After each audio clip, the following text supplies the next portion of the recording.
Salam sejahtera untuk kita semuanya. Om Swastiastu, Namo Buddhaya. Salam kebajikan. Semua makhluk ciptaan Tuhan berbahagia. Bapak Ibu yang saya cintai, siang hari ini kita akan belajar bersama, yaitu tentang kehidupan masa lampau, yaitu past life ya. Jadi itu begini, tak kasih pemahaman dulu supaya nanti, karena ini berbeda dengan apa yang selama ini sudah kita yakini ya. Nah, saya mau sampaikan dulu bahwa kehidupan itu sebetulnya proses perjalanan ya. Jadi kehidupan itu adalah proses perjalanan. Sejatinya kita itu tidak pernah mati. Ini saya pahami dulu ya. Sejatinya kita itu tidak pernah mati. Ya, contoh ya, ini sekarang ini kan Bapak Ibu melihat saya namanya Niko kan gitu. Niko itu ketika yang di dalam ini ada di dalam tubuh saya, maka saya dipanggil Niko. Tetapi ketika yang di dalam ini meninggalkan tubuh saya ini, kan Bapak Ibu nggak panggil saya Niko, panggilnya apa? Almarhum, atau jenazah. Sudah nggak dipanggil Niko lagi. Terus Nikonya kemana kan itu kan? Niko itu tidak meninggal, cuma meninggalkan wadah ini loh. Nah, makanya apa? Ini hak pakai. Jadi Niko yang sebenarnya melanjutkan perjalanan lagi. Ya, Niko yang sebenarnya melanjutkan perjalanan lagi. Nah, anak cucu saya memanggilnya apa? Leluhur. Leluhur saya. Jadi Niko itu leluhur saya. Ya. Leluhur itu artinya apa? Leluhur itu artinya perjalanan ke ngaluhur, itu artinya leluhur. Jadi orang yang sudah meninggalkan tubuh yang ini, itu disebut leluhur. Dia melanjutkan perjalanan. Jadi tidak mati Bapak sekalian ya, tidak mati. Ya, melanjutkan perjalanan ke ngaluhur. Makanya disebut leluhur kan gitu kan. Nah, ketika perjalanan ke ngaluhur ya, ke Sang Pencipta tadi, banyak ayat-ayat di Alkitab atau di kitab suci mengatakan bahwa ketika kita meninggalkan tubuh ini disebut kita apa? Kembali kepada Tuhan. Jadi kita ini kembali kepada Tuhan, kepada Sang Pencipta, kepada Allah kan itu. Jadi ketika kita meninggalkan tubuh ini ya kita perjalanan tadi, perjalanan ke ngaluhur. Nah setelah ke ngaluhur kepada Sang Pencipta tadi, Sang Pencipta katakan, oh tugasmu belum selesai, masih ada hal-hal yang, atau kalau banyak pelajaran mengatakan karma ya, oh, karmamu masih belum selesai nih. Ya, karena kalau ke ngaluhur itu harus dalam bentuk tubuh yang terang, tubuh cahaya. Ya, tuh, kalau di dunia metafisika digambarkan dengan cakra-cakra. Jadi kita tuh sebenarnya tubuh cahaya, bukan fisik yang seperti ini gitu. Lah, ketika kita sudah mencapai pencerahan tadi, ya itu baru bisa bersama-sama dengan Sang Pencipta. Lah, kalau masih ada energi yang negatif, belum terang benar, ya tadi suruh kembali lagi ke dunia. Ya, suruh kembali ke dunia, lahir kembali. Jadi semua itu siklus sebetulnya. Semua itu siklus. Nah, padahal semua akan kembali kepada Tuhannya, kepada Tuhan. Nah, mungkin pemahaman surga dan neraka itu kalau menurut keilmuan itu begini Mas. Ketika hidupmu itu sudah baik, ketika kamu berbuat baik, kamu sudah penuh dengan kasih, kemudian orang-orang di sekitarmu merasakan kebaikan itu, itulah surga yang sebenarnya. Jadi surga itu gak usah nunggu mati. Paham ya? Jadi ketika Bapak Ibu itu sudah mengalami kehidupan yang baik, bermanfaat bagi orang lain, dan orang lain itu mendapat kebaikan dari kehadiran Bapak Ibu, itulah surga yang sesungguhnya. Karena surga itu siapa? Tentang kasih gitu loh. Tentang kasih, kebaikan, kebahagiaan kan gitu. Ketika hidup kita sudah mengalami hal seperti itu, kita sudah mengalami surga. Lah sama halnya ketika hidupmu penuh dengan masalah.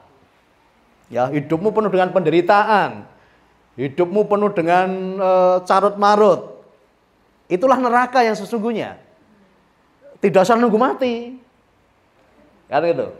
Jadi surga dan neraka itu ya bisa kita alami ketika kita masih hidup di alam mayapada ini kan gitu. Nah, makanya ada ya kalau di Kristen itu ada kata-kata begini, Tuhan, jadilah kehendak-Mu di bumi seperti di surga. Jadi mengalami suasana surga itu nggak usah nunggu mati, Bapak sekalian. Gitu loh. Ya, jadi di dunia pun kita bisa mengalami suasana surga tadi ketika hidup kita sudah baik, bahagia, bermanfaat bagi orang lain, itulah surga yang sebenarnya. Gimana nggih?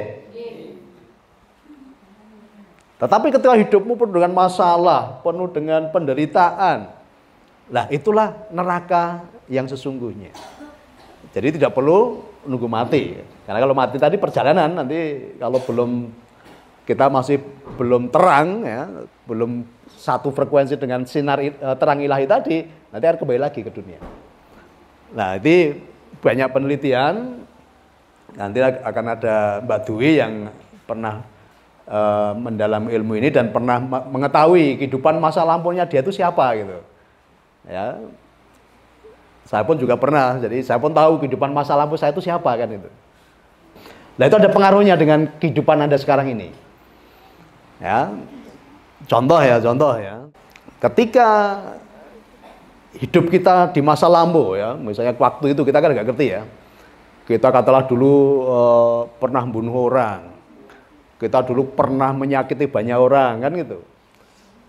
Lah, ketika lahir sekarang ini kita masih menanggung dosa-dosa di masa lampau tadi. Akhirnya kita ketika masuk dalam kehidupan yang sekarang ini masih menanggung dampak dari kehidupan di masa lampau yang lalu kan itu. Tapi tenang saja, nanti semuanya ada solusinya kan gitu. Ketika kita sudah menyadari tadi, ketika kita sudah paham tadi, nanti mudah untuk panjenengan semua nanti keluar dari masalah itu mudah gitu loh. Lain kan perlu tak ajarkan supaya nanti ada pemahaman. Jangan-jangan apa yang kita alami sekarang ini masih ada hubungannya dengan kehidupan kita di masa lampau kan gitu.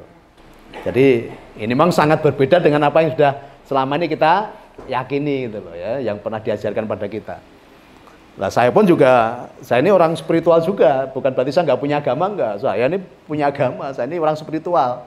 Tetapi saya sudah menyadari, karena banyak orang ya, yang kemarin saya ajarkan dengan beberapa santri saya bahwa banyak orang itu sebetulnya kita ini adalah orang spiritual, tetapi tersesat di belantara ritual. Ingat-ingat ini ya. Sebenarnya kita ini makhluk spiritual, karena kita dari rohnya Tuhan ya. Ketika kejadian kita kan ditiupkan rohnya Tuhan. Berarti kita ini spirit sebetulnya, kita ini makhluk roh. Jadi kita ini sebenarnya makhluk spiritual yang tersesat di belantara ritual. Itu ritual, kita terjebak di ritual. Jadi hanya menjalankan apa? Kewajiban. Jadi ketika kita ketemu Tuhan hanya karena menjalankan kewajiban, itu sudah terjebak di ritual. Atau ketemu Tuhan karena takut, itu sudah ritual itu.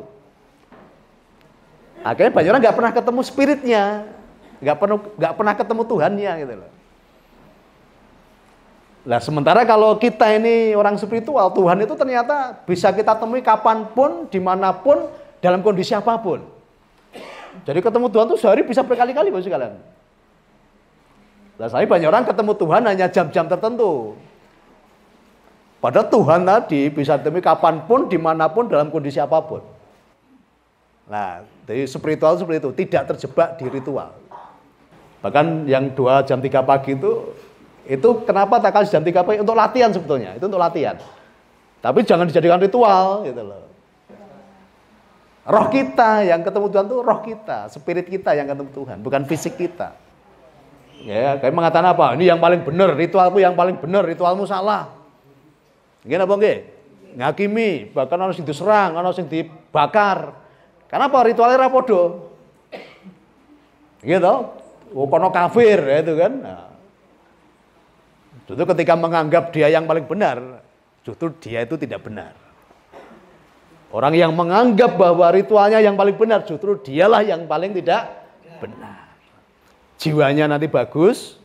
Kalau jiwanya bagus, kehidupan nyatanya nanti akan menjadi bagus.